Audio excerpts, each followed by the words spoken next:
On today's episode of Steps, I'm joined by Monica Strohschein. Monica's the CEO and founder of Folgen volleyball company. She's a former college volleyball player, beach and grass volleyball enthusiast, and an all-around amazing human being.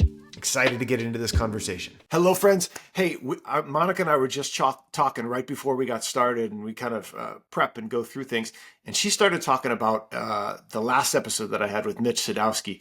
And Monica, I want to start there because I think you were bringing up some really cool points on reflection. So let's come back around, and I'd love your thoughts and kind of get the jump off there. Yeah. So first of all, I haven't finished the podcast yet. I'm slowly going through. I'm trying not to rush myself through it, but something that I really enjoyed listening to was how his life has gone through so many different phases. And when you're younger, you are really you feel like you're pinpointed to glue yourself down to this one thing. And in reality, we have such a long life and we will live a lot of different lives within that lifetime. And so being able to understand that the decisions that I'm making right now aren't just going to be forever. You're able to do different things. And I loved how he lived in different places, had different jobs, just kind of went with the flow. Yeah. It's hard, right? And again, that's the cool thing about being able to talk to people, right? You get to I get to hear other people's stories and I get to share that, but everybody's experience is unique. And again, yours, which we will get into, is very unique, right? And again, it's done through, we got the lens of volleyball, a business owner, all of these different things. But I think that as I continue to get older, right? Mitch and I are around the same age. I think he's turning, I thought I saw an Instagram post. I think he's turning 50 this year. Mitch, if I'm wrong, I apologize. But he's turning 50 again. I just turned 45, right? And the life that we get to live, we don't understand it in the moment, but then it's the rear view mirror moments. It's like, oh my gosh, Mhm. that's where I've come from. Those are Yeah. the cool things, you know? Yeah. I actually, when I was going through college, I wanted to do psychology, and I ended up wanting to chase a master's and do um, athletic psychology. And Mm. my dad was like, "You're not going to make any money with this. You need to do something else." So I decided to go into advertising as my way to make money in psychology and Yeah. understanding what people think. But something that I do reflect on in that same way is knowing that that dream and that ambition is not just lost right now because I chased advertising. It's something that maybe later in life I'm going to be able to go and try it again if that ends up happening. So it's just nice to not have that completely gone. Why it's like sports psychology? What was the desire? Why'd you want to go that route? I think people end up wanting to follow psychology in general because they want to understand themselves a little bit more. That's a Hmm. big draw for people. And so there's a possibility that for me, I wanted to do athletic psychology because of my experiences through athletics. I wanted to be able to help the kids that maybe went through the struggles that I did and be able to understand them and help them. It's kind of there's this video that talks about the person that you are today is the person that you wish you had when you were a little kid. And that's Ooh. for me something, so it's reflective of that the athletic psychology Okay, move. so the person you are today is the person that you wish you had when you were a kid. So Mhm. if we're gonna go back, right, to you as a kid, right? Here's a good little transition. But who are you today that you needed back then? Um, I am very empathetic and I really listen to people and I don't judge people because people do the things that they do for many, many reasons. But I actually had a friend that I had a good conversation with the other day, and I've had a few friends who've gone through, it's on a deeper level, but have gone through um, toxic relationships and they end up just people when they're in bad relationships they end up siloing themselves away from all of their friends, and I've Hmm. had this happen with a few friends that I've never judged them, I've never been angry at them because I have no idea what it's like to be in that situation and to feel those feelings and react in that way. And um anyways, that was kind of like a side tangent, but I just don't want someone to feel, I just don't want someone to feel judged. And that's a hard thing, right? Again, we zoom out and look through the lens of social media or things that are put out there, right? Like I feel like we're in a world of judgment, whether and I think a lot of it is kind of inadvertent or Yeah. unintentional. Again, we naturally will judge when we scroll, when we see Mm, somebody do, let's talk volleyball, right? Like, again, you see somebody doing something, you're like, oh, why'd they do that? Or, oh, I can't believe like, and it's natural. So, like, I'm curious when you say you try not to judge, right? Are there things that you do or say to yourself that help keep you away from that or kind of stop before that mm. becomes a thing? Oh man. No, I definitely am a human being and I judge in my own ways. I think that a lot of what I kind of had this turning point when I several years ago, but I realized that I was judging people based on the way that I would have handled a situation. And Mm, in reality, like we are all so incredibly different that we don't comprehend things the same way. So our reactions to certain things aren't going to be the same. And that was a nice reflective moment because then it kind of alleviated some of that judgment. This honestly is making me think about on social media, my social media platforms growing a little bit. And with that have come certain comments that I mhm, imagine are going to get worse and worse and worse. And that's just kind of what happens when you're in the public eye. mhm. Thankfully, my spotlight is a lot smaller right now. But I think whenever I get comments like that of someone judging, it doesn't really make me feel upset, I guess, unless it really hits like a something that you are And insecure about, you know? yeah. But there was a comment the other day, somebody I posted a video talking about blocking and how you should be Hmm. blocking, and that person commented and was like just kind of trashed on it, and they were like you didn't even block any of those. They all went out, whatever. And I actually am going to be taking that comment and I'm going to be making a video and I'm going to be speaking to the difference between blocking and doubles versus blocking and 6-on-6 volleyball. Hmm. And I don't feel upset about the comment that they posted. I just am excited to utilize it as an opportunity to kind of pivot it in a useful way.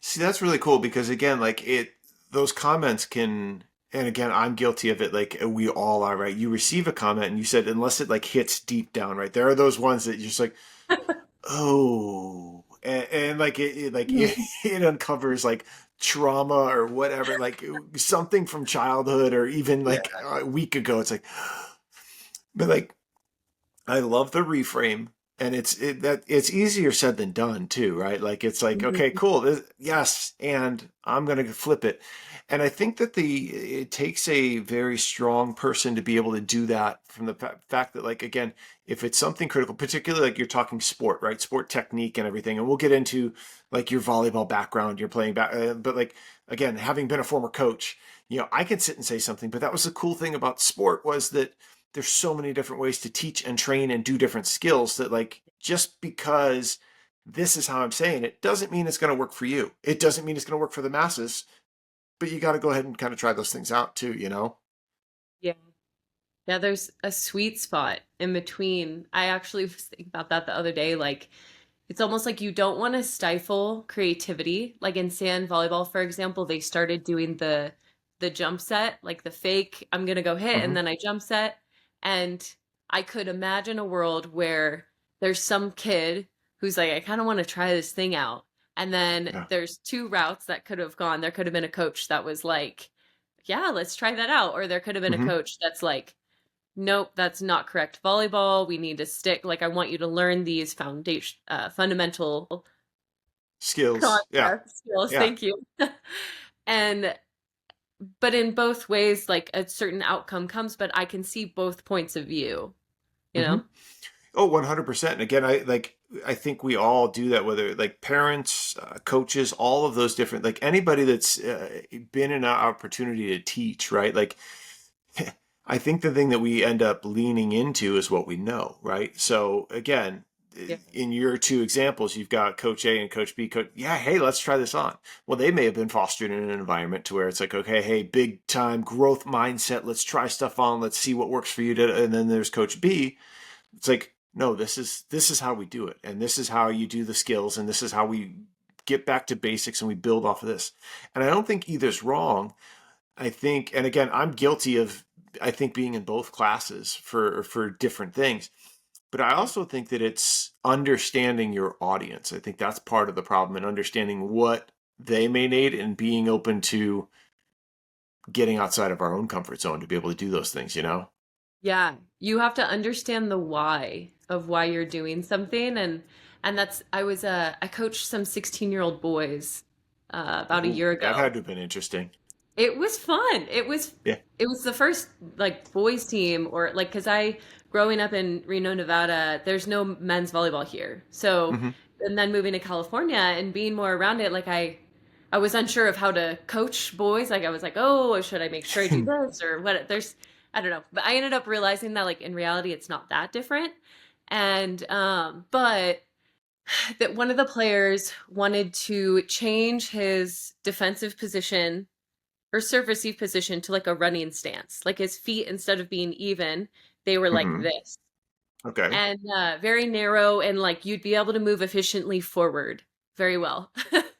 Okay. and and I didn't want to stifle his creativity. I wanted him to be able to explore like why you would do that a certain way, Hmm.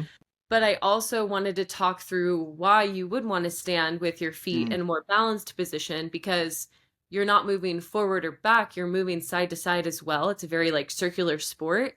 So you want Sure. to be in the optimal position for that rather than running just straight forward. So trying to talk through and be able to explain why I think makes a coach a good coach. And I Mm. if you are a coach who is telling a player to do something and you don't really know why, like you can't really sit and reflect and answer Yeah. that, then you should probably think a little bit more on it before you make it a black and white rule.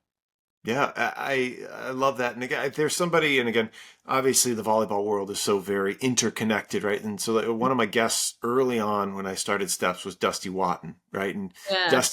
I love Dusty, and like he teaches the split step, and he does a whole bunch of things that early on people were like, well, wait, what? What? Like, Yeah. why? Right? And then now it's become more mainstream, and it's become more socially accepted as a volleyball technique. But like, hey, I think Dusty was one that here's the why, and then also here's my why behind it. I think that like when you can tie those two things together, even if it's not like the best thing, not saying that the split step's not, but even if it's not the best thing for that, like you gain credibility because of how you articulate it and why you articulate it. And again, it's trying things on. Yeah. Yeah. I And that, listened to that podcast. I really enjoyed. I was like, dang, I really hadn't because you get little bits of people on social media, especially on yeah, like on Reels or TikTok, whatever, but it's you those videos, that format is just so fast that you don't really get a feel for who a person is and don't get to listen to a long format like this. yeah. And I really loved listening to that podcast and learned a lot more about him.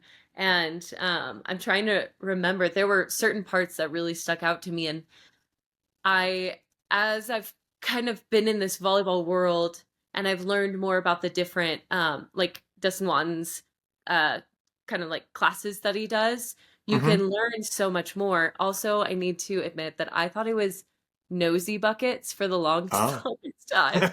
Like, calling it that. And Yeah. it's like nosy buckets just popped up. Anyways, if you were wondering. Somebody's like, it's no easy buckets. Yeah. Yeah. But I think that even as a player, that's important to learn, but I think it's even more important as a coach because a coach can touch on 12, 24, 100 kids, right? Versus a player will just, that one player will know.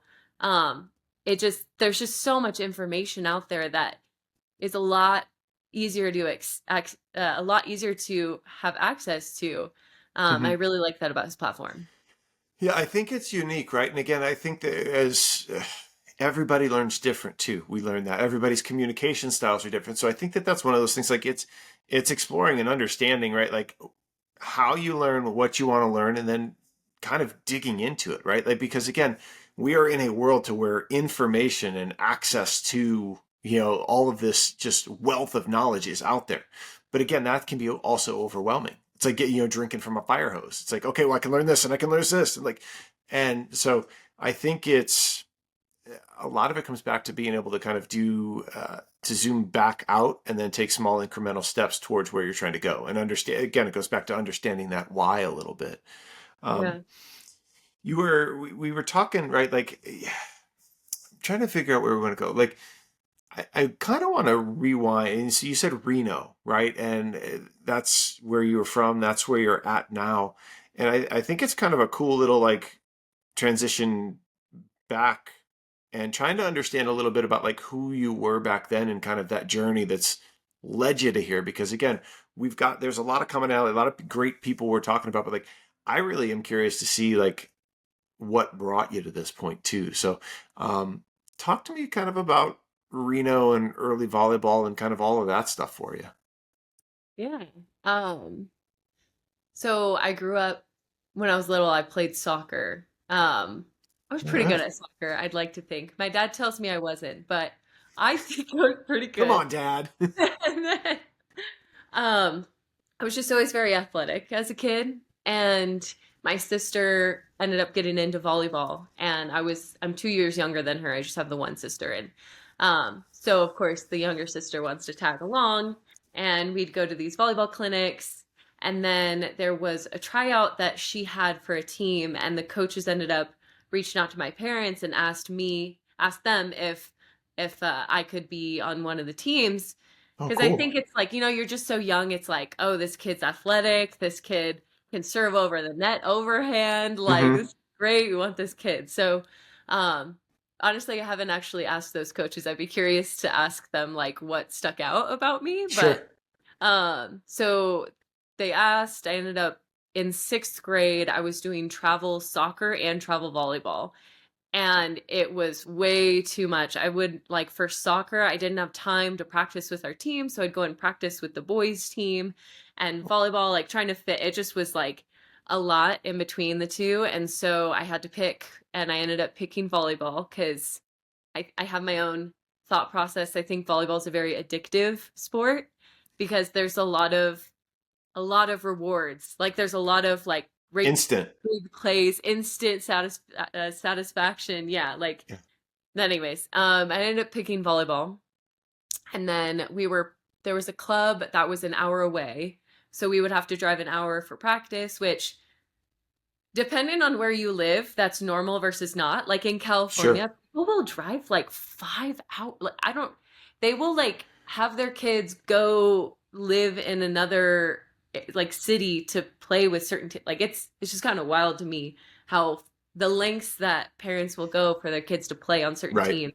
So I'm like, they're so young. But anyways, they I played on the travel team, and then there was a club, so it was an hour away, and then a new club came into town that was like 15 minutes down the road. So naturally, my Yeah. parents were like, "Yeah, we're going there."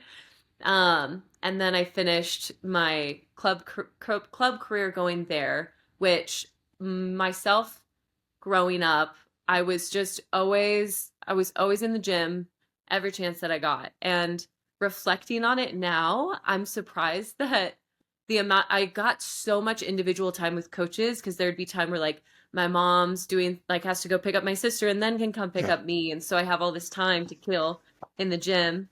I remember practicing a jump top spin serve once, and the balls were like littered everywhere all over the court because it was just me practicing serving. And Yeah. there's a ball that rolled back, and I went to jump, and I hit the ball, and I landed on top of a ball and like completely Oh flipped man.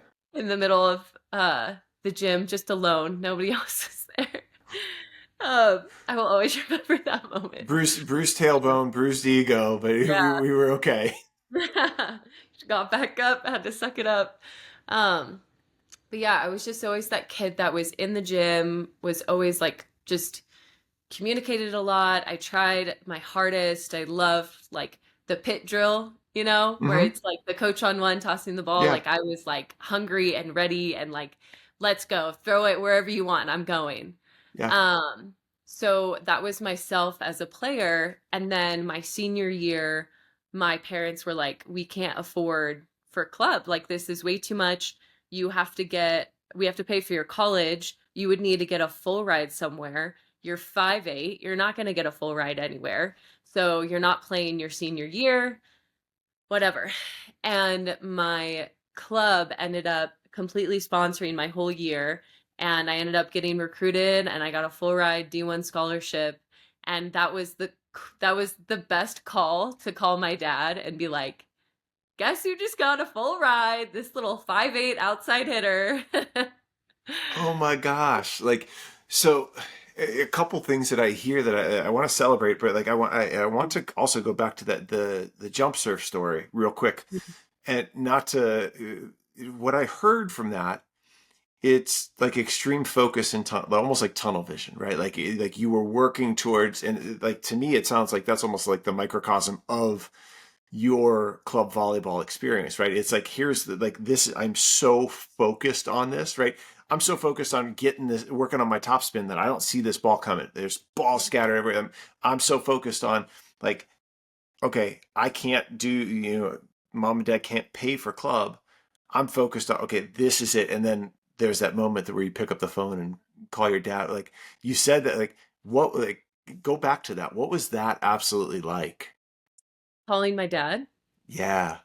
Um, it just he's always been very realistic with me, extremely realistic. Like, he will tell me that I was amazing at playing the piano and I should have stuck with it and I would have been like a brilliant piano player. But he'll also tell me, like, you're not good enough to go and play D1 volleyball. Like, he's very realistic. He's not tearing me down. He's not trying to set me up on a pedestal. Hmm. Um, and so, but when you have someone telling you, like, you can't do this, this isn't going to happen, and you make it happen, it's just the most satisfying thing. And honestly, that feeling is kind of how I feel now with Folgen, where like I'll have people, like, if somebody doesn't buy a product, completely fine with it. I look forward to the moment where they are so excited to buy this product because of something that I've done to get them to feel that. Like, being able to almost like prove yourself to that person and Hmm. like really get them to realize that, like, no, I can do that and I did do that. It's just it's just so satisfying. And I think people are wired one of two ways, right? There's Mhm. that way, and then there's the way that like it's just like, okay, cool, and they accept it or they internalize it and do something with it, but it's not like a driving force or a driving factor. It's just Yeah. like I don't know how to put like it's just like like it's like almost kind of like like a comment, like the comments, like we're talking the social media, the judgment, like it's like, okay, cool, whatever, like you said this, and they keep moving forward because they've got conviction in themselves, or it's something that they're just like, oh, yeah, it's the Shaq meme where he's batting out the, batting away the haters and all that stuff. Yeah. So, but like that to me, I think that there are two different types of people, and I get like, Mm. have you always been like that? Like, okay, you tell me I can't, and I'm going to do. You tell me this, and guess what? I'm proving you wrong. Is that how you've always kind of operated? No, I would say yes because of my dad saying things like that to Yeah. me, but I don't know. I just the feeling of being like, watch me make it happen is just a very, yeah, I guess it's just part of me, but I'm trying to reflect on moments where that's happened in the past, and I I can't really think of a good example to give you where there's been like all these things. Honestly, you know what? Maybe it's because I don't have a lot of people telling me that I'm not going to be able to do something because they know that I can. Oh. Because like with Folgen, when I started it, I never had one person say like, I don't know, man, it's not going to go very well. Or what, like, I have only ever had people who know me be like, this is going to be amazing. I'm already on board. I know you're going to be great. I know this is like, and that's that. Yeah, that's, yeah. It's kind of a cool thing. And I sit and I'm currently reading the book Tribes by Seth Godin. It was recommended by uh, somebody that's kind of taken on a mentorship role for me recently. And we were talking through, I'm a big community person, and everything. And I'm reading through it. And in there, Seth Godin talks about like within building tribes or building community, like you need, it's like 1,000. I think that I forget. I'll call them like super users. Like you need like 1,000 super users or 1,000 people that wholeheartedly believe in you, your vision, your mission, and this tribe that you are creating. Yeah. And what I hear is again the people that maybe you've been bouncing things off of, or as you're creating this, right? Like these are those people that are like almost like these super users. Like, oh yeah, she's gonna do it because like this is her track record. This is how she does. And I want to encourage you to keep finding more people like that because again, once you create this community in the tribe, then they're able to kind of go external for you and help be able to build those things. So it was just something that popped up off of my recent readings. But like I love hearing that. Yeah. Um I want to so the I want to kind of transition, right? Okay, here's your formative moment. Dad, I got a 4-year scholarship, right? Like I am going to college. It's look at me now, right? Yeah. College is different. College is a different world, right? Yeah. So, and I know everybody's got a story about their transition and their journey into college. So I'd love to hear kind of yours. Yeah. Um, man, it when you enter into that world, right, you're taking the cream of the crop. Like in high school, it was like I got all the sets and I just like, I was such a good player and I Yeah. was like full rotation, like front row, back rows, the go-to player. Which is a really great feeling, obviously. And then you go to college and like you are not very good. Like you take all of those, the little star players from each different city, and they're so unique and they're so amazing. And now they're all on a team together competing Mm-hmm. for 6 spots on the court. And like, it's just, it really messes with your head and your ego. It takes the biggest hit because as freshmen, you're literally like the gum on the bottom of the seniors' shoes. Like, you are not, which is like as I reflect on saying that, I'm like, that's how the, I would say it was more on the juniors and seniors for making us freshmen feel that way.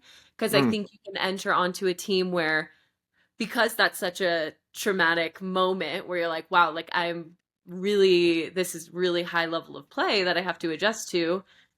This juniors and seniors, upperclassmen should know how that felt and they should be there to uplift the freshmen and to encourage them and to help them through that process. But I didn't necessarily experience that because our coach was a new coach. He had gotten signed on for 3 years and he, to my understanding, came in and told all the upperclassmen, like, these are amazing freshmen coming in, they're going to take all your spots. And I believe that the I think he did that because he wanted to light a fire under their asses. Like, I really think he wanted to get them going, and yeah. it had more the opposite effect where they ended up Mm, hating us without even knowing us because they were like, wow, they think they're going to come in and take all of our spots. So it created a very sad atmosphere and a bit of trauma. Um, and then, yeah, went through the 4 years where I got the yips, which is also yeah. called the Elaborate on that. Elaborate that on for me. Yeah, go for it.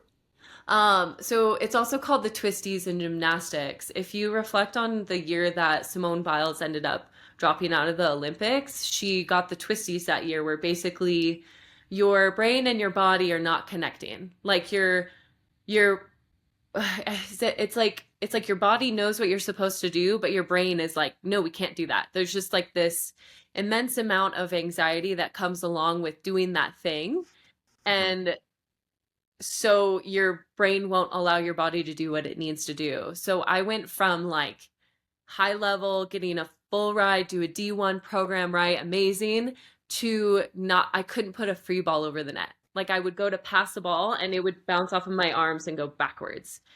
And like it was very, it was something that I fought through for 4 years and I never was able to come out of it. So I ended up riding the bench basically for all 4 years. And like, so I'm wrestling with multiple things here, right? Having been on the coaching side and having, you know, Yeah. had players that were freshmen coming on in and doing like, it's this fine line, right? Because again, when you associate that they can do basic skills, when you can do certain things, it's like, oh, yeah, hey, we recruited you for a reason, da da da. Like, Mm. Yeah. and then there's this extreme disconnect, right? Like, so I can only like I sit and I look at it from both sides. From a coach's perspective, I'm like, I don't know how I would have reacted, right? Like, come on, you know Mhm. how to pass a free ball, right? Yeah. Like I've seen you do it 1,000. I've seen you be the player, not just Yeah. a player, let alone. And I guess what was your experience with the coaches and the players as you're going through that? Because again, that's not something that is a common or probably talked about Mhm. yet, and you can't. There's no physical like it's not like you have a broken ankle and hey, I can't Yeah. do this, right? This is it's an internal disconnect. How like what was that like and what was that experience? Um, this is why I really do believe that having, like, you take care of your physical health. Like, colleges spend so much money on athletes' physical health, like billions of dollars on equipment, and they don't want to spend a single cent on mental health. And it makes me really sad, but it's something that I really advocate for. I think that going to therapy and helping understand like your brain, why you feel a certain way, even like as an athlete, like if I had a psychologist where a good psychologist, 'cause there are good and bad, Mm-hmm. um, but that I could sit down and really work through things with, I probably would have come out and been a very, very good player. Um, Better than I was before, you know? And Mm-hmm. so I think that the structure of you're a grown adult, you're coaching, and your ability to feed yourself, like your salary, right? Your support for yourself financially is determined by this group of 12, 8, whatever, how many girls are on the team, like these little 18-year-old girls performing. Mm-hmm. And I can only imagine how stressful that would be if Hmm. I'm like, I need you to win this game because if you don't win this game, I lose my job. And Hmm. so I can only imagine the amount of stress and anxiety that comes along with that and how that would come out in a person. And so signing someone on for, in our situation, it was 3 years. Those 3 years just continually got worse, worse, and worse to the point where it was like the last year was the first year was like, okay, we're here. Now the second year, we just have to do a little bit better than that. And then the third year, it's like, if you don't do better than the second and the first year, you literally lose your job. Yeah. Um, so I think both sides are very, very tough. But I think that in reality, you are an adult and you are in control of these young adults' lives. And I think that there should be a lot of um like on a deeper level than being successful in competing. It should be I am a mentor for these kids' lives and I need to help them in more than just a way of their college career. I need to help them Yeah. in life as well. Yeah, and that's a I agree wholeheartedly. And again, I'm not being uh, I don't want to use the term devil's advocate, even though I just said it, right? Like, Mm. it's a fine line because I've been like, again, I've coached at many programs and I've coached at programs where it's been like lousy and it's been ugly. And Mm. I've worked with a lot of great people that, again, when things get tough, there's the, it's like, people tend to revert, right? Or again, it go into protection mode or some of those things. And it's tough. It's tough being your livelihood is based on that of 18 to 22-year-old, in this case, female athletes, right? Yeah. And the stress and the pressure. And again, I'm not making an excuse. I Mhm. understand what you're saying and what you were describing. Yeah. because I've been through that. And it's Mm. you, I know I can only speak from my, like, again, the only person we have control over is ourselves, right? And when we Yeah. were talking the judgment and all that stuff, like, always continue to try to approach things from a high level of character and the pillars that were important to me, but I've never been a head coach. So again, I don't Mm. know what that pressure feels like. And Yeah. there was also a reason that I said that I didn't really want to be a head coach. I've always wanted to be an assistant Mm. because I was great being able to be in a supporting role because what I found is it allowed me to show up in a way that was authentic to me. And uh, whether we won or lost, I could still intentionally show up for Monica, the player, and I can do a check in. And yes, wins and losses sting. Wins are great, but like that wasn't what defined me. And again, you look at my record as an assistant coach. I mean, it wasn't great, and I worked with great coaches. Like I Yeah. worked alongside great coaches who, when I was there, we just had some downtime. So like, Mm. I don't know the head coach role, and I your experience I know is not isolated. I Yeah. know that it happens to so many people. So I want to say thank you for sharing some of these things because these conversations aren't easy, right?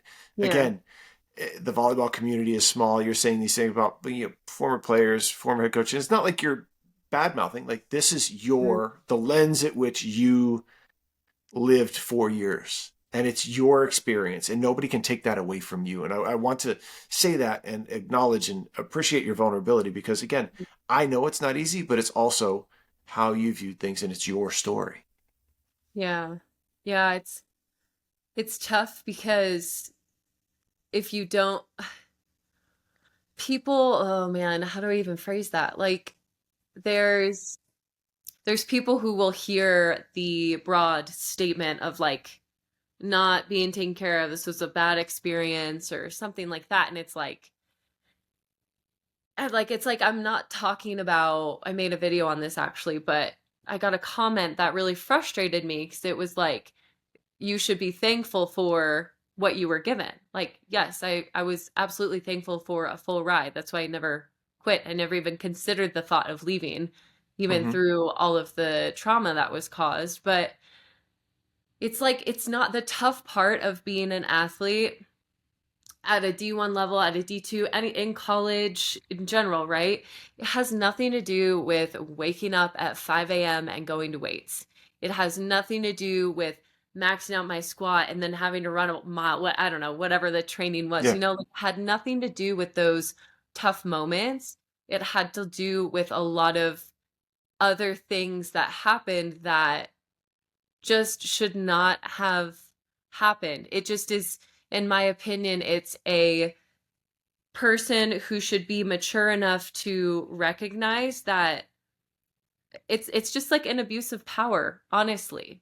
Like there's a difference between like coaching and trying to be successful and then having anxiety because you're going to lose your salary and you're going to lose your job, and now you're taking all of that anxiety and taking it out on another person because you Mm-hmm. can, because you have that power. That's what is absolutely not okay. Yeah. No, I feel that and understand that. And again, this is a kind of a bold question, but have you approached that coach about this? Have you talked to them about it? Um, I the short answer is no. The Okay. longer answer would be that one of them, I went through two coaches, Okay. both got fired by the time I was gone. Um, the original coach, he and I have there's been like small levels of contact on social Mhm. media. Not probably like once in 5 years sort of thing. Sure. Um, but I don't, it's hard to talk about because like that's a human being on the other end of the conversation, you know, Yeah. that isn't able to like advocate for themselves. And so I have not talked to that person. I haven't talked to the other coach. And I wouldn't, I just think it's like it's a closed chapter, and I don't know, I don't trust that those people would hear my side and truly be able to take anything from it, maybe they would. I don't know. I don't know. Yeah. Um, that's tough. No, I asked the question, right? Because again, I even loop it back to the beginning of our conversation where we talked about like, not judging others and things like that. And Mm, again, it's something yeah. that I tend to get like, I've been through a lot of different things in my life, Mm, family, personal, and all that stuff. And again, I'm not the first to go ahead and have a conversation when I feel as somebody has wronged me, and I tend to stuff it down. But again, when we talk mental health, things like therapy, things like being able to work through that with a trusted professional or trusted person, I think those are all great things. And I know that a lot of times full blown closure can happen whenever it's like when you're able to confront in the end. It yeah. may not just not be. It may not be the thing. And again, like that's not. So, and again, I just asked the question kind of to Mm, understand, I guess, where you're at within that whole process. yeah. Yeah. Yeah. What, let's. I want to talk because again, so 4 years. I mean, again, we talked and 4 years flew by, right? Like in our conversation, but there was Oh, how something. I'll fly by. No. But it did it on our timer, but again, not for you, right? But like, I want to talk about some of the good things that came out of the 4 years, though, and that was kind of you've found something different that maybe you probably hadn't expected, and I'd love for you to elaborate on that a little bit for us. Oh, gotcha. Yeah. So during the breaks that I had, summer, winter, like whatever breaks I had, I would come back home and I ended up discovering grass volleyball, which grass volleyball and playing doubles, you end up in this group of people. It's adults people who truly just love the sport of volleyball. And I think that people who play volleyball, who have this true passion for it, the majority are inherently like very good people because you have to work with other people. You have Hmm. like it's not like tennis, like volleyball is not, even when I coach, I'm like certain people, I'm like, if you want to go play by yourself, like go play tennis. This is not Yeah, the sport. it's not You a have solo to sport. no, like there's such a different element to the sport in regards to having multiple people that you have to play with. But anyways, it was this community of really caring, loving, uplifting, non-judgmental grass volleyball players who I would come home and play with, and I would go and compete in these tournaments, um, which has come very full circle where I still it's the organization that I would always play with is called Volley Nation, and I have played with in those tournaments for almost like 10 years now, Oh, wow. and it's just such a fun experience to go and be around those people. And I would get my mojo back. Like I would go from not being able to put a free ball over the net to competing and having fun and really being able to like break out of that like little anxiety nutcase that I was. And it just took the pressure off of competing. I always felt supported by whoever I was playing with. I felt like they believed in me as a player, and I just was able to play a lot better, found it again, really enjoyed, loved playing volleyball. And then I would go back to college, and I would be like, we would be running drills where you kind of figure out who's playing the best. And I would always be like the starting outside. And then like a week later, then it would just go away. But it was nice knowing like the possibility of what it could Yeah. have been. Um, but yeah, I would always come back and play grass volleyball, and still to this day I play grass. I've gotten a little bit more into sand now too, but I, grass volleyball yeah. definitely has my heart. So I want to focus right now because I've been watching you as we sit and talk, right? And again, your body language, your demeanor, your overall emotional state changed when you started talking about that. I Yeah. want to recognize that. Like, pause real quick and like, what do you feel right now?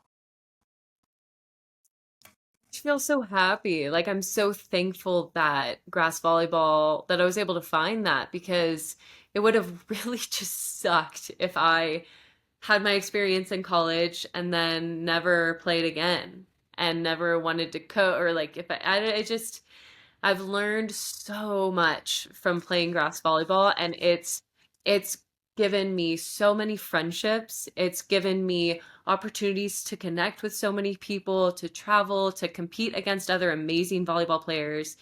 Um, it's because they talk about like high school, if you're a senior, that's your last game, you're done. College, your Hmm. last game, you're never going to be able to compete and get the same feelings as competing. And that is so not true because I get to compete at such a high level playing grass volleyball or even sand. Like there are tournaments where you can.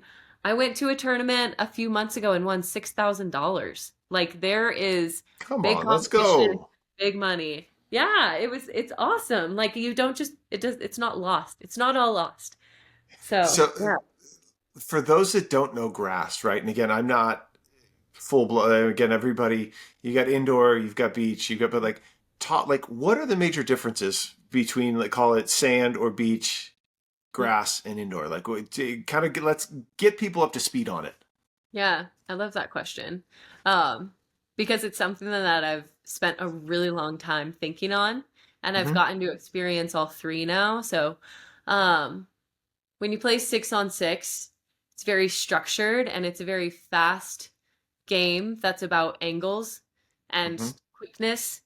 And but playing grass or playing outdoors even, there are so many variables that you end up having to slow the game down yourself a little bit sometimes, depending on your strategy, how you might play. But Hmm. it's a little bit of a slower game because you don't have, you need to control it in a certain extent. But when you're playing, there's just different strategy, especially playing doubles. Like for example, what I'm going to be talking about in the video with blocking is like when you're playing 6 on 6 volleyball, your block is a little bit earlier, not early, but it's on time, I guess you could Hmm. say. And you show a structured block, and the hitter should see where the block is, and you and the middle are shutting down a certain part of the court. Hmm. But when you play doubles, your block, maybe you want to be very, very late so that they don't see where you're blocking, or you're going to Mm. go early so that there's a lot more strategy that goes with these certain tools that you have because there's only two of you covering the court. And even more so, like there's somebody blocking and one person covering the entire court Yeah. behind them. So, um, there's a lot more that goes into it, and there's a little bit more of a flow with outdoors that comes into play. So it's, And then, for grass, are you only doing? Is it twos? Is it? I mean, can you like? Are there tournaments for threes, fours? Like, what's that look like? yeah, there's more tournaments that just has doubles. Okay. There are other tournaments, there's trips, there's quads. Okay. There and those are really exciting because depending on like the players, right? Like you could play a triples tournament and you might have a really good blocker, but they have to also be able to set because you have to set your pins that are going to go. Like you have to be a very well-rounded player to play a good outdoor game with fewer Hmm. than 6 players. I've played the big money that I won was a 6 on 6 tournament. It was actually a Hmong tournament in Minnesota, which is there's so many different. There's a big world of volleyball out there, and so but that was 6 on 6. But there's certain rules that go along with how you're supposed to play, and Mm. but it's still outdoor, and you play with a different ball, and so the ball moves differently in the wind. Um, yeah. Yeah, like what type of ball do you guys use? Normally we just use the like yellow orangish Wilson. What is it called? There's a name for it. They play with the AVP. Okay, I didn't know if again you were doing if it was different than call it a sand or a beach ball than as Mhm. opposed to. For the Hmong volleyball, you play with a men's indoor ball. Oh gosh, I guarantee that bounced. It bounces, but it moves a little bit more in the wind, but it also Yeah. has a little bit more weight. Like indoor balls weigh a little. I don't know if that's actually true, but like if you just kind of feel them as a volleyball player, you're like, wow, this feels lighter for whatever reason. Oh. Yeah, but I wanted to talk about sand and grass Yeah. because Go. there's a big conversation around like if it's better for a player who's indoor to play sand or to play grass. And Sand is great because it's almost like a workout. Like your vert is definitely going to increase. You're going to move a lot faster on the court because you literally are like, it's like you're in weights like every time you're moving. Hmm. But with sand, you have to have a different, your approach is a little bit different. And the setting is a little different, which is also still different in grass. But there's a lot of changes, and sand isn't very easy to make happen. There's a very Hmm. large learning curve to be able to have access to a sand court is also hard. So I believe that grass volleyball is a very good medium between the two, where it's just a flat ground. You're not like you're able to move in the same way that you can move indoor, and your approach isn't going to change very much. But instead of having, I really think that coaches should have their players play doubles, Hmm. because rather than sharing one ball between six people, you're sharing one ball between you and your partner, and you will be touching that ball every single rally. Hmm. Yeah, no, So, I mean, creates a well-rounded player and athlete and a just person, which makes a lot of sense. I yeah. uh silly question, like what type of shoes? What are you like? Are you wearing? Because you're not wearing a court shoe, right? Because Oh again, but man. like what type of shoe? Um, I actually, so I was playing barefoot for a really long time. Yeah. I just always preferred like being able to move, and like feel the ground underneath my feet. But Hmm. I actually did just recently start playing in, I don't want to butcher the name, Giannis's. Okay. Um, they're just, it's a cleat, but the spikes are very small, but it allows you to really grip the grass well. Oh, And interesting. I've noticed like my movements, like if I have to kind of change direction and move forward really fast, there's certain balls that I would have been diving for, but now I can just like run through and get the ball pretty easily. Interesting. So is it like a turf shoe then? Like Yeah. or okay. Yeah, like if you needed to do a Google search to find a good shoe to wear in grass volleyball, I would say like turf cleat Okay. um, would be the best option. But sometimes, like, you don't want the cleat to be too big because certain fields they don't allow like really big cleats. You also Sure. don't want to step on the other person under the net for any Yeah. reason. But these spikes are like pretty small. They're Yeah, like it brought to mind almost like a trail runner. You know how like it's got like a more of exaggerated outsole. It's got like a rather than like a road flat that's like or a court shoe that's just flat and smooth, right? It's got texture. It's got some sort of cleating to it. I don't know if that's a technical term, but okay. I was just curious about that. yeah. Yeah, I love those shoes. Now that I started wearing them, I'm like, these, I don't think I could ever go back. It would be Game hard. changer. Now, so I've been seeing on your socials, and we'll kind of transition to Folgen and you and kind of the genesis of it. But like, since we're still on grass, you've been doing something in the month of October on your socials Oh man. from a training perspective. So I'd love for you to Yeah. shed a little bit of light on that. Oh man.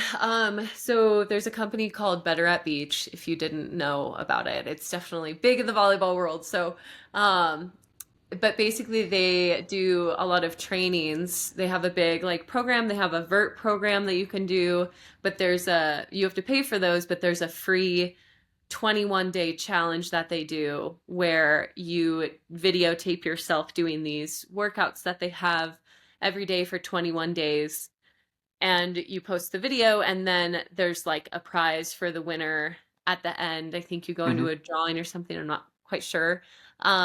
But I really wanted to try it out because after college it's just tough like trying to figure Hmm. out, because like w- there's a lot of other things that matter a lot more than like getting a workout in and like making sure you're really good to go Yeah. play in that tournament like or compete in this game, but that also still does matter to me, but it just doesn't matter as much as other things in my life now. So um staying in shape and being able to really compete well in these tournaments, because it's a full day, like you get exhausted by the end of it. That's also another element of those tournaments, is being able to actually compete at the end. Um, but it's anyways, I've been doing these videos every day, and I wanted to do a post, but I didn't want to just kind of have this video of myself working out, which I feel like would Sure. be weird. So I've put some voiceovers to the videos to talk about different subjects that just kind of come to mind. But yeah, and I also wanted to do those because there's a community in their app that you can like send pictures to and talk with, and they're all doing the challenge with you. So you see them posting it, it Mhm. encourages you to post it as well. And some of the coaches in there will comment back. And if you post like a video of yourself doing one of the drills, like setting to yourself, then they'll comment maybe some technique that you could work Oh, on. cool. Yeah, so that's been a nice. And I also a big part of it is because I want to grow Folgen, and it's another way to be able to like help get the Folgen name out there. Increase visibility while increasing a lot of things for yourself too. Yeah, yeah, win-win Yeah, across the I board. mean, as we continue to get older, and as time gets to continue to seem to slip by, we need to get the the double dip as much as we can, and Yeah. that's a great way to do it. I find it interesting, right? Because again, you're doing it, but it's increasing awareness around Folgen. So this is the perfect prime opportunity to like discuss Folgen because again, you and I have had cool conversation about it and everything, but not everybody knows what Folgen is, why you're doing it, and everything that goes into it. But they may have stumbled across you through social medias and different things like that. So let's rewind, and I'd love to know where Folgen got birthed from. Like where did it come from? What is start us on that journey. Yeah. So doing advertising, I do digital marketing, and I was just kind of working from home on my computer every day, all day. And I ended up also doing freelance work for a small business in Sacramento. And it really gave me this realization of like, wow, I can also create my own business. Like, this is a real possibility of something that I can do. And I love volleyball. If I could surround myself in volleyball every single day, all day, my life would be very, very happy. And I also want to be able to utilize this skill and this love for volleyball that I have to be able to do something cool with it. And so I decided to start this volleyball company, and I was wanting to come up with a name for it. I was like, I sat on it for a really long time, to be honest. I didn't want to have a word that already had an association with it. I wanted to be able to have the word create its own connotation. And so the word uh the concept of pursuing this business, pursuing a higher level of volleyball, pursuing the ball when you play volleyball on so many different levels. The word pursue and pursuing just really resonated with me, but I didn't want to just use the word pursue. Yeah, I am German by descent, and so the word verfolgen means to pursue. The word folgen means to follow. And Folgen is just a little bit more concise. So I ended up naming the business Folgen. So that's where the name came from. And then I also decided that with the profits, I am doing a 10% cut from the profits that I make and transitioning those into scholarships because that senior year, I like volleyball is expensive and I want to yeah. be able to make it more obtainable for athletes because volleyball has given me so much in my life. And if I can help an athlete who was as crazy about volleyball as I was, help them down that path to make that happen, I would love to be able to do that. So it's also just been like a nice perk to be able to do that. Yeah, and so you mentioned profits, and I know, but our listeners may not. Profits Mm. from what? Like what does so Oh. Folgen, pursue, to follow in the shortest term, but like all of this thing, Mhm. and you birthed this company with this amazing name. Like what are you currently doing with the company, and then what's also your long term vision too? Yeah. So I, when you said that, I was like, oh yeah, I should talk about that. um, I'll so, bring you back. It's all good. so I want it to be. a brand that's completely and utterly focused on volleyball. Just completely encompass everything volleyball. There's so many brands out there that are just athletic brands, and they're like so focused on these other huge sports, which understandable. There's a lot of money to be had there. But then volleyball is like, oh, we could take their money. Let's like make this softball bag a volleyball bag, and then they'll buy it. And but it has nothing to do with like there's no thought that has gone into this product of this is what a volleyball player would want, you know? And I want to I want to create a company that is just volleyball focused. And um I also, so to start that, there was a way of saying that. I want it to be a what is that word? A home brand? A there's a way of saying I can't think of it right now. If I think of It'll it, I'll come to mention. you. And if not, maybe we'll do a follow up on it. Okay. Um, but essentially, I want to support volleyball players and be able to really represent our community well with this company. Mhm. And so I started with I've gotten some blank sweatshirts, crew neck, which is the one that I'm wearing right now, and t-shirts. And the small business that I was working for, they have a heat press. Mhm. So I was working full time, had the freelance stuff that I was doing, and at night I would like just press these items for a very long time. And the thought, I do want to talk about the detailing because so on the crew neck and on the sweatshirt, the print on it is raised. You'll see whenever yours comes in the mail, but it's raised so you can feel it. Uh-huh. Um, I don't know why, I just loved that part. Yeah. And then also on the sleeves, I put a line on the sleeves that is also raised as well, so you can feel that too. It almost makes you want to like peel it off, but you can't. But it lines up with your platform Oh, rad. where you pass the ball. So I wanted to I wanted to speak to volleyball in a classier way. I want Folgen to have a strong feeling behind it. I don't There's a lot of volleyball companies that are like cheesy and corny and fun and colorful, and that's great. I love that, but I really want to have I want Folgen to feel strong. And so that's why I went that direction. So I have all the blanks, and now I'm in this stage where I'm trying to work with manufacturers where I want to have this crew neck, but I want the tag to be Folgen tag. I Hmm. want it to be designed by me. I am trying to make a backpack, a volleyball backpack right now, and I want that backpack to be very, very thought through and created in a way that like just eases any pain points that you'd have of like being able to hold a ball and your dirty clothes and a big water bottle and whatever would go along with it. So we're starting with blanks. We got sweatshirts, t-shirts. We're going bag. I mean, do you have visions of grandeur to, again, you say a volleyball brand, right? Brand to me is Mhm. all encompassing, right? It's holistic. It is full ecosystem. Is that like Yeah. what you're envisioning? Yes, I'm going to create a Speak it volleyball. into speak it into life. There you go. I'm going to create a volleyball. We were talking about shoes. I want to create volleyball shoes.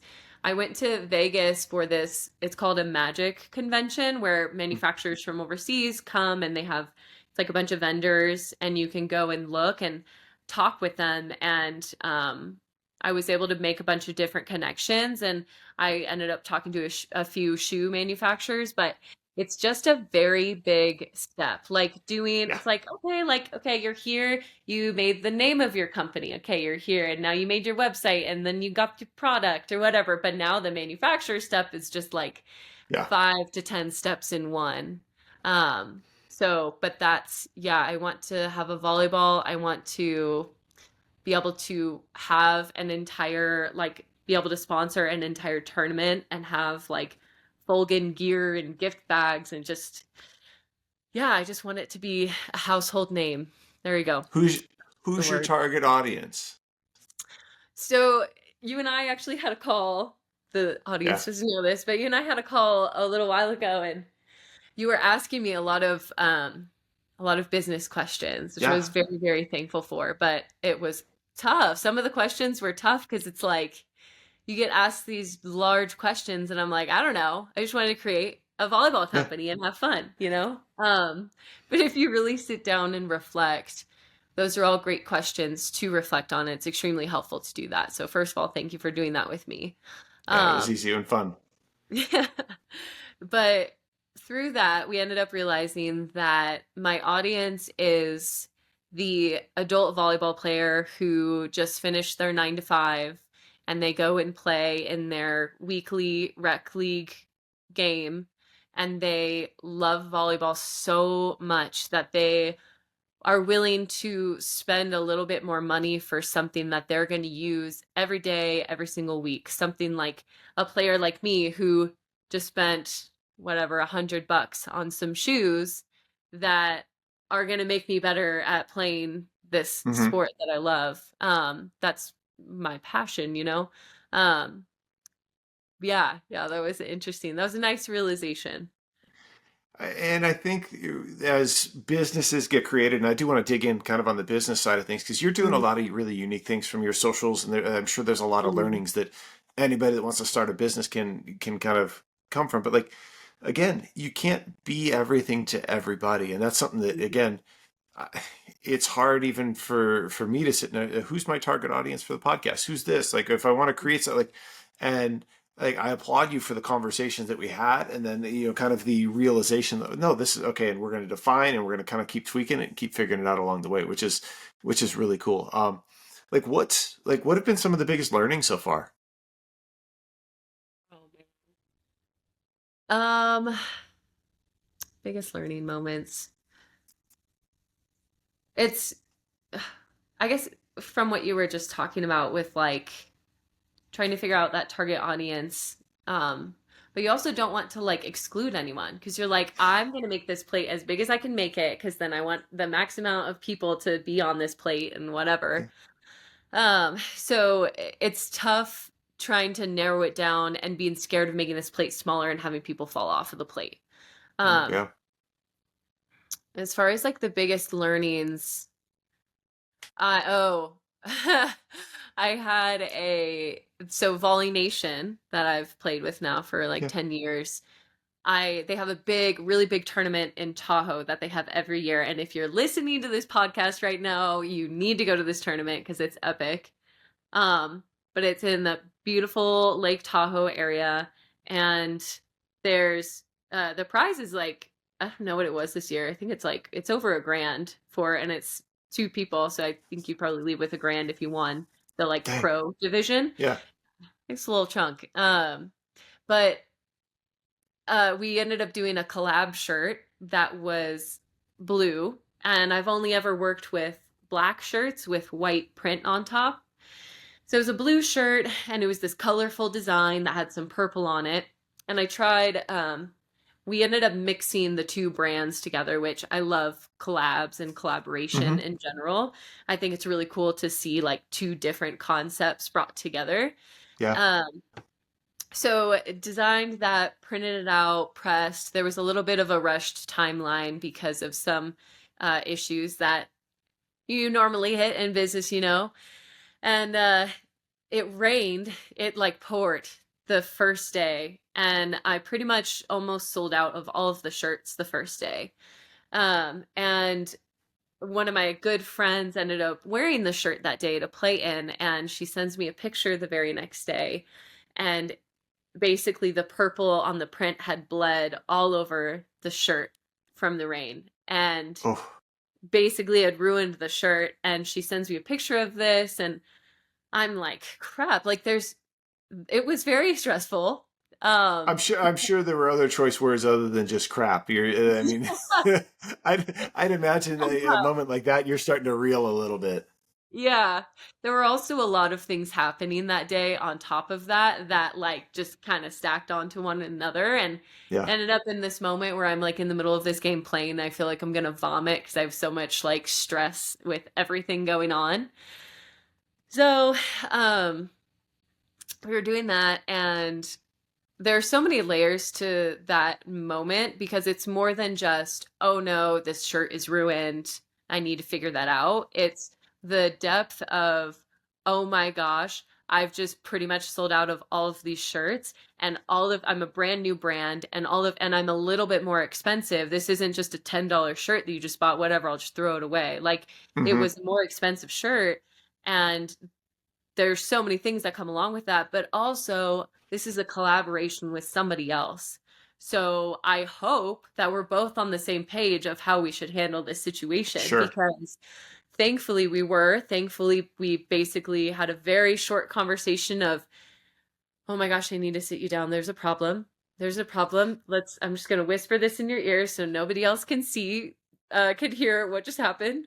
Um, and the immediate response that I got from Mark, who's the owner of Volley Nation, was like, yep, absolutely, we'll be giving everybody their money back. Any issues, like we both have that response in business, Hmm.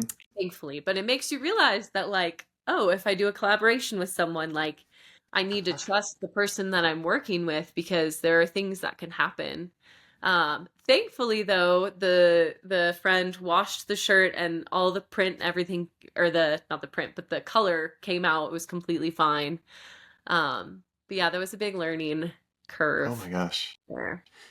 There's a lot to be said for doing business with good people, right? And again, when I was with Adidas, I always talked in the terms of partnerships, right? Partnerships are mutually Mhm. beneficial, Yeah. and it's not transactional. There's usually a transaction involved, but like it's relational in nature. And I think that Hmm.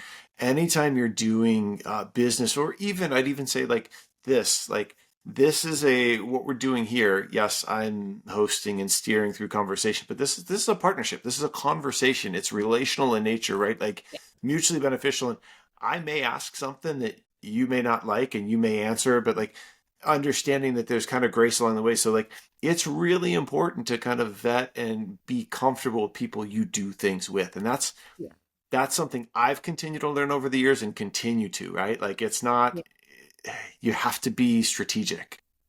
Yes. That is in social media for the Folgen account. As I go through and like the bigger picture, I know that I'm going to end up working with more people because I have an understanding for if I had the money and all the resources for it, it would already have happened. But Yeah. I understand how important influencers are. And I want to work with certain people. And I've worked with a few already. And I have certain people that don't really know, but like my arrow is pointed in your direction and I'm going to get you at some point and we're going to work Mm, together. Um, but those people that I work with, I I want them to represent what my business represents. Like, I don't want to misalign my values with somebody who aligns in a different direction, even if they have the largest following in the whole entire world and are a huge influencer. I don't yeah. care if you are not what I feel represents Folgen. And I think that's really good to hear. And again, it makes me really realize like I was having a conversation with a CEO of a company the other day, Mm, and we were talking like influencers and like partnerships and like, you know, mm, gifting goods and different things like that, right? mm, Like, and that marketplace is shifting, right? Like, I'll just use like cold plunges, for example, right? For the longest time, influencers getting all these cold plunges and all this different stuff, and you're seeing them, they're posting everything, but like there's very little ROI on a lot of those mm. things, particularly higher ticket things. You have to understand who your person is. Do they connect to that audience? But even then, right? Like what's that return? And that's why you notice that a lot of businesses and a lot of companies are moving towards that more the affiliate marketing as opposed to like the Mhm. influencer marketing or even like Right. the in some of the businesses like MLM and that kind of stuff. Because again, it allows them to manage their risk from a business perspective Mm. without having to give away the farm, right? So understanding, hey, who are those strategic people and you want to spread the message with us? Great. We can do an affiliate thing, da da da da. So like I think that marketing and your background advertising, I think things are shifting as well right now a lot. Yeah, I feel very lucky to get to work in digital advertising Yeah. because I'm very, very aware of a lot of things that as a business owner, like, man, you have to have so many caps. Like, I was trying to do my taxes the other day and I was so stressed out and I was trying to teach myself what sales and use tax is. And I was like, I'm like, this is crazy. I have no idea what I'm doing. Yeah. Um, but in the same sense, I don't have to, I already know advertising, and that's such a large part of growing a brand and a company. And so I feel extremely lucky to have that knowledge and understand of even what an affiliate is. I There's a large turn that happened with user privacy because say you do work with an influencer and they have a certain link or whatever, there's Hmm. only so much that you can track. And there's a much larger picture in mind past like, I gave this person this product, they posted about it, and I didn't Hmm. get any sales. And in my mind, for like that has happened with my first contract with an influencer. I didn't see any sales come from it, and I didn't really see any followers come from it as well, which is what I thought was going to happen. But in reality, you're just kind of you're building you are it's like building blocks and you're slowly putting little tidbits of ideas and like you just saw Folgen from this influencer and this Hmm. influencer, and now in your mind you're like, whoa, this is a huge brand. In reality it's not, but you Yeah. have to make sure that you put those different pieces in the right places so that they reach the audience in the most effective way. But as business owners, we put in dollar signs and we want to see dollar signs immediately. Hmm. But that's in reality, that's not what is going to happen. No. No, and that's interesting because like I tie it back to kind of my time with Adidas, right? When we were doing partnerships and we were working on from the club side of things, right? Strategic understanding, hey, what are we trying to accomplish? And then to your point, you're Mm, talking about like the layering or the strategically selecting certain people or areas or and again, that's what we did. We knew what our end goal was, but guess what? Okay, such and such a club is influential for this reason, and this mhm. reason. And we want to develop a partnership and a relationship with them because ultimately, right, like, and it may cost us a little bit, but we know that this long term will go ahead and create these webs, right? Yeah, The webs of influence, which is great. And again, candidly, right, in the day of social media and everything, we're all influencers. We have influence. If somebody listens to us and pays attention to what we're saying or what we put out there, we have influence over them, whether we like it or not. So I think that, yeah, again, I love hearing that you've got the digital background, the advertising background, because again, like as you've said, you've been busting your tail, working multiple jobs, doing this as you're trying to bootstrap it and get it going. So, but the fact yeah. that you have that background to build off of is huge. Yeah. As you were talking, I was like, honestly, the best way of explaining that is, which I'm like, dang, if I have other conversations about this, I'm glad I thought of this, but it's like planting a seed and just expecting to immediately see a giant bush with all this fruit on it. Like you need to Hmm. plant that seed, you need to water that seed, you need to take care of it in order to see this growth happen. But we just want this instant gratification of put that seed down. Now I need to see some fruit growing. It's like it's going Hmm. to take time, and you have to make sure that like, okay, if I put this seed here, I'm not going to water over here, or I'm not going to plant this seed and plant this other seed super far away. Like it's like, yeah, you have to be strategic about where you plant the seed, but in reality, like it's not just going to grow right away. Well, it's the old tale of like the bamboo, right? Bamboo, it takes like 7 years for it to actually break through the surface, and then when it does, it just goes, right? Like, You know and that. yeah, and seven is the number that I have. I may be wrong, but Mm, what I find interesting, and here's what I want to ask a question around this, because you're like, I love the analogy of like, hey, if we want to plant a seed, we want a bush to grow, we want something and it to instantly happen. But you've been doing multiple things, so I want to know how are you keeping track of where to water and how to take care of yourself and how to do all of these different things while like creating something that you view as so special as Folgen. yeah. I feel like I have like 10 buckets in front of me, and I have every day. It's like once a day I have a certain amount of water in this bucket, and like some days I have less water, some days I have more, and I am trying to fill all of these buckets, but I only have so much water each day to like go around. And some days you just kind of have to focus in one area or the other. But I think as long as for myself, I'm really glad I'm having this realization because I have a lot of guilt around this feeling of like not being able to like fill every single bucket every day. Um, but I think what's important is as long as you recognize that that is still a bucket that's there. It's like maybe I didn't put water in it today, but I know that I will. And right now, actually, with Folgen, I was feeling really guilty because I wasn't kind of ramp things up to like 1,000%. I was posting like 3 videos a day for a month straight. Like I was pumping out the content and I saw growth. I'm at like over 4,000 followers now. Like it's Dang. amazing. This is awesome. And then I just like wanted to redesign the house. And then I started pouring the water in that direction. And I didn't Hmm. have the emotional capacity to keep making all those videos. And that was also another part of doing the Better at Beach challenge because it was something that forced me to post once a day for 28 days. And it gave me a topic as well because you need, there's this balance of like pumping out the content to make sure that you're reaching an audience and growing. But the content that you pump out has to be good and And relevant. relevant. And you Yeah. like pour your heart out into this one video and it's like, cool, where's your next one? But like you need to keep pouring your heart out, but like you need to give me another one tomorrow.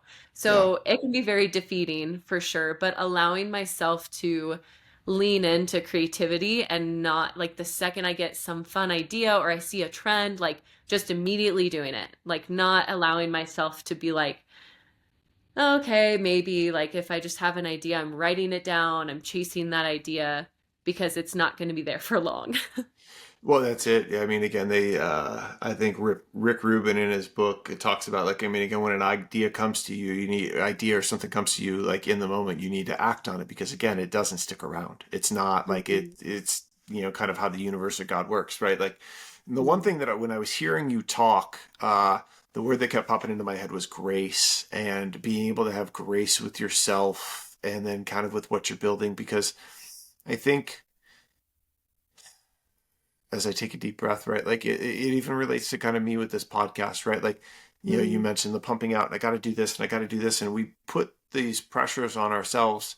But then for me, when I stray too far away from it, right? Like it's really hard to kind of get back into it. It was, this will be episode 3 or 4, depending on how it comes out, right? I'll call it season 3, but I'm running them straight through.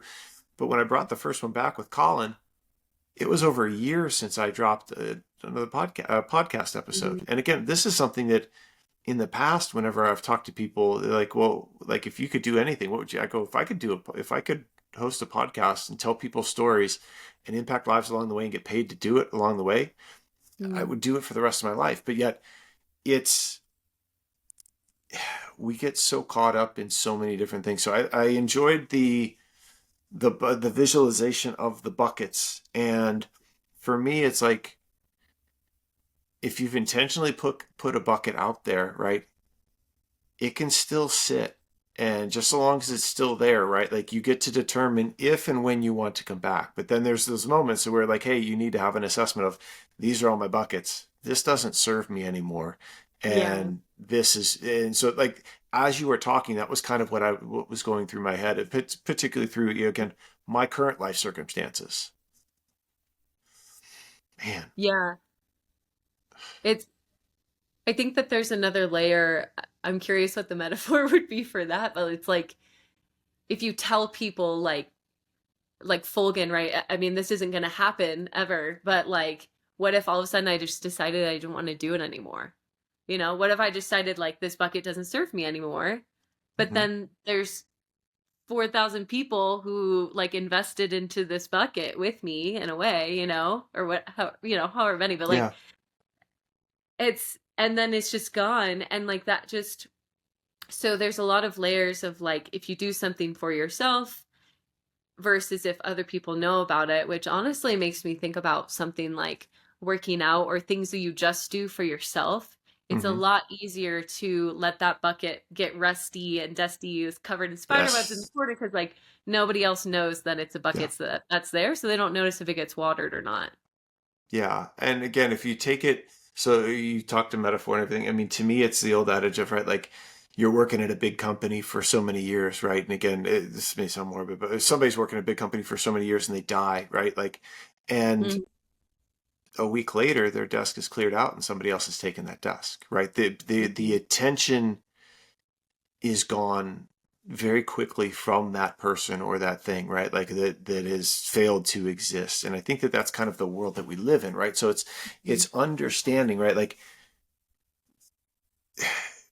here's the thing, that family member, they don't feel that, but again, the business does. So for me, if I'm reflecting on this, it's building those 1,000 super users. It's building that community or that tribe mhm, that fully believes and is all encompassing in what you're doing, because mhm, those are the people that when you look downstream and you understand your why as the leader of that tribe, as the leader of the Folgen tribe, like, no, I'm showing up for these people and I'm inspiring these people and I'm doing mhm, it for them. And if they believe in you as a leader, and let's say you decide to pivot because of whatever reason, it's life and your passion and your life takes you somewhere else, if they are super users of you and what you believe in, all that stuff, they will understand. And guess huh. what? In theory, you would like to think that many of them would support you on that next leg of your journey because of the person that you are and how you've led. I like the way that you said that. Yeah, you're absolutely right. And that's a nice realization and like just thing to be said because yeah, yeah, I like that. Yeah, it's a good way of Like saying that. you go do something different, you've got a brand supporter in me just by virtue of the conversations and the as I said, the partnership that we formed just through our conversations, right? And by doing this, right? Like, so, Yeah. like the world, this is something, and we'll close to wrap here in a minute or two, but like, I think that this is important, right? Because this is something as I've been reflecting on my pillars and on life, right? Like, it ties to why I do the podcast, right? Everybody's got a story. Everybody's got a story we're sharing. And I think everybody's story can help at least one person. That's the first part. Mm, Second part is community. I think that we're living in a world and an epidemic of loneliness and isolation. And what you're bringing to life is community, whether it be through mm, Folgen, whether it be through grass volleyball. But I think that everybody needs to be in a community or several communities and tribes, so that way they can go ahead and kind of realize their biggest potential and feel something inside them. I do, and you told, like, grass volleyball created that for you. This yeah. community sparked life in you, and then the third part is, right, like, and I'll link the notes. One of somebody shared this with me, but the notion of real friends. And I think that everybody needs real friends or real people in their life, people that can shoot them straight. And they're not the people that are the yes people and they're saying, like, Monica, you are so great. And yeah, you screwed that up, but you're great. Like, yeah, you screwed that up. How are you going to fix it? And how are we going to move forward in this and that? Or like, hey, you've got an issue here. Let's talk through it. And then they're also there to celebrate you and lift you up when you need to. So, like, those three things, the stories, the community, and the real friends, like, I think that that's something that I'm landing on. And I think that it's something that you are continuing to create and then also find within yourself. And I think that that's what's helped you come out of what you go through, what you've gone through, to what you're thriving into right now. And it's a really cool realization as we talk through it. Mm. Yeah. I think I want to add a layer to Go, please. you were talking about like your friends and your family, not just like your yes men, like it's Yeah. like people who will really help you through things and reflect with you. But I think also another layer is being able to be honest with yourself and to really hear someone and trust that they care enough about you that they aren't just giving you advice or saying something because they want to tear you down, because we can get very like our egos just like get in the way where we're like, no, I don't want to do this. Or even like, right, we were talking about the comments, like even if I get a bad comment, like that could really shatter someone's ego and how they feel about themselves as a person. But if you are strong enough, you can truly hear what someone is saying, you can take it for what it is, Mhm. and you don't you're not like on shaky ground. You can stand strong.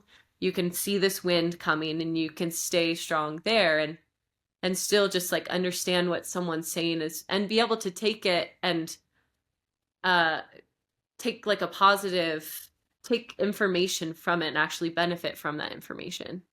That's and again, just speaking candidly, right, in a vulnerable space, like that's something I'm struggling with right now. Just even Mm, at home, like my wife is that person for me, and yet I still mm, have moments to where I have a hard time receiving some of the things that she says that I know are like crucial to me or stuff for our family and stuff. And again, like so, to layer upon that, like I don't think it's not something that happens overnight, and it's constant work, and it goes back to that word grace, right? We have to have grace with ourselves and understand when we're falling short and when we're not being our best at receiving those things. And like just hearing you talk, like that was kind of a realization for me, even coming off of conversation I had earlier today with my wife. So like i I appreciate that.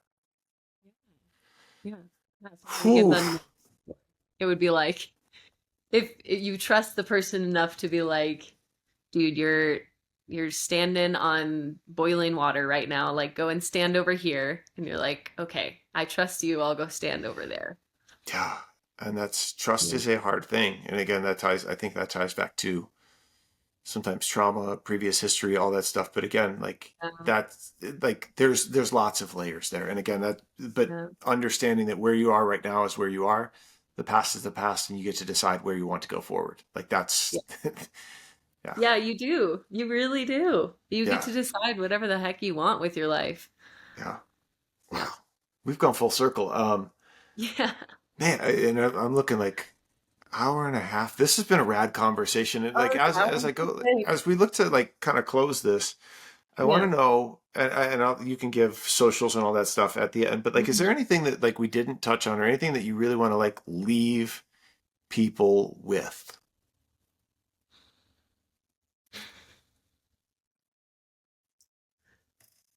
Oh man, I don't even know.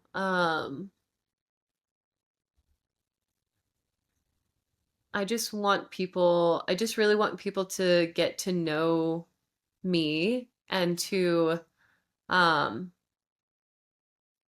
uh I don't know, just connect with me on an emotional level where it's they understand who I am as a person and they trust me to be able to have them um follow Folgen and get incorporated into the community that has been created and trust that I will do my best to take it in the right direction and that I will always like try to lead forward with a kind, confident decision in regards to how I might handle returns or going and like if you're spending $100 on a backpack, know that the reason why it's $100 is because I've like there's a reason, like I'm Hmm. not just I think like with a lot of big brands, there's a lot of mistrust where you're not sure if they're just scamming you or whatever. Hmm.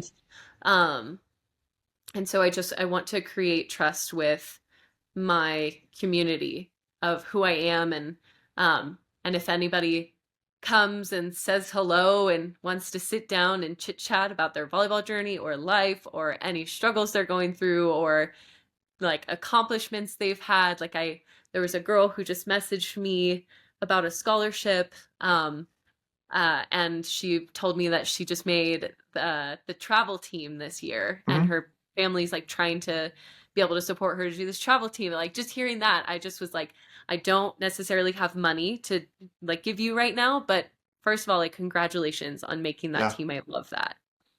that's Yeah. rad. And again, I think that to follow up on that, right? Like again, and you can give the socials and all that stuff, but like that's what this is all about, right? Connecting with people. That's what you are building. You are trying to create this community and this ecosystem, right? And I think that, as I said, I know that we need more of that. And if anybody's listening that feels as though this may be something that you want to dig in more, learn more about, follow Monica's journey, follow Folgen. She'll give you the socials. But I'm going to encourage everybody, like, take a chance and go ahead and give a follow. And again, this is obviously unpaid. It's all this stuff, but like I'm grateful for the time that you and I have spent, and I'll go with gratitude, and then you can tell everybody where to find you. But like, I'm grateful for the relationship and rapport that we've built. We've only been on 2 calls. This is the second time we've talked, but like, Yeah. it feels like I've known you for a long time, and I feel the passion and understand that like this is something that you are trying to build and create, and you're going to do at all costs, but you want to do it the right way, and you want to do it with some rad people along the way and create this community, right? And I think that that is it's what we need more of in this world. So I'm honored to be able to share your story. I'm truly grateful that you took the time to share it. And again, however I can support you, that is my goal. We'll link all of the website and all the socials and everything like that. But I just wanted to make sure that I thanked you for the time, the energy, and the effort to share your story. Thank you. Yeah, it's really nice to, I'm really glad that I got to sit down and to be asked these questions because it really means a lot to like talk through everything that I've done, everything behind the scenes, that doesn't really get to be noticed. It just kind of Hmm. happens and it just happens, just it's magic, but like there's a lot of work that gets put into it. So it's really nice when somebody like recognizes that and they sit you down and they give you a platform to be able to talk about it. And I also am very thankful for a long format where people can get to know Folgen and I'm going to get to have this and utilize this gift for a long time. And so, yeah, thank you for having me on the podcast. It means a lot. Oh, come on. It's easy. It's fun. And again, it ties to my heart and what I feel that I'm called here to do. So like, I'm grateful that you took the chance and are doing Yeah. this. And, maybe in a couple months, a year, we'll do another follow up when you're crushing it, and we'll do some more I would updates. hope But so. oh yeah, no, we'll get you there. But like, we're going to get you moving. So, before we go, tell everybody where they can find you. Yes, I want to make sure I get the handle correctly. One second. Yep. Oh, It's always what? funny when you got to add the underscores. You got to do this. You got to do that. Uh, Like, 'cause, yeah. the name. Okay, so on nice. So on Instagram and TikTok, it's Folgen, Folgen VB. And then the website is folgenvb.com. If you want to Sweet. buy any merch or message, if you want to apply to a scholarship, go on there. There's an application, all that stuff. Let's go. So go on over there. I'm going to challenge everybody to go ahead and follow. Make sure that you like some of the recent posts. And again, slide in the DMs, connect with Monica because, again, she's building Yeah. something really rad. Tell them I sent you. Tell them you listened to Steps. And we're really, really grateful for this. So, that said, like, I've had a great time. This is awesome. And we'll get this out. Reminder, it is Women's Small Business Month this month of October. So we're getting this episode out to celebrate Monica and her small business. And if there's any other people that you guys think that we should connect to, that she should connect with, or anybody I should have guests on Steps, please feel free, let us know. But Monica, I'm grateful for the time. And until next time, we'll talk with you soon. Thank you.